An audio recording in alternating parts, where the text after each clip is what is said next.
Ito ang kasalukuyan nangyayari ngayon sa rally. Nagkakaroon ng kaguluhan sa kadahilan ng ang ating bansa ngayon ay dumadaan sa matinding korupsyon. Nagmamarcha sila para sa katarungan, nagmamarcha sila para sa hustisya sa kaganapan na nangyayari sa ating bansa. At ito ang kanilang layunin na kahit na umabot pa sila sa sukdulan ng kaguluhan ay pagpapatuloy nila ang kanilang paninindigan sa ating bansa. Pero alam nyo ang katotohanan, kung magmamarcha ka na lang din, dapat ang kasama mo magmarcha sa buhay na ito ay ang Panginoon.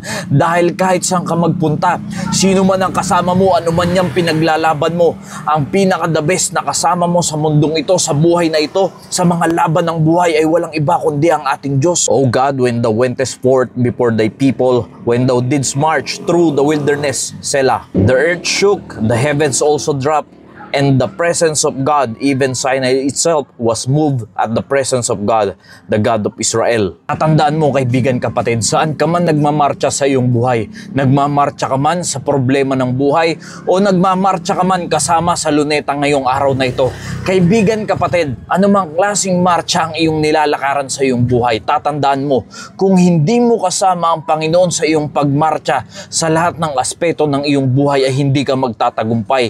Kaya't anuman ang pinagdadaanan mo, saan ka mang lumalakad kapatid, siguraduhin mo na kasama mo ang Panginoon sa lahat ng marcha ng iyong buhay. Dahil tatandaan mo na kahit nakasama ka pa sa pagwewelga, sa pagmarcha sa luneta ngayon, para lang sa mga korap na tao, pero wala ka namang Panginoon sa iyong buhay, hindi mo naman kasama ang Diyos sa iyong paglakad sa iyong buhay, kaibigan kapatid, yan ay mawawalan ng kabuluhan. Kaya't kung gusto mo magkaroon ng kabuluhan at ng katagumpayan ang lahat ng marcha ng iyong buhay, siguraduhin mo na kasama mo lagi ang Panginoon. Nawa naging pagpapala po ang mensaheng ito.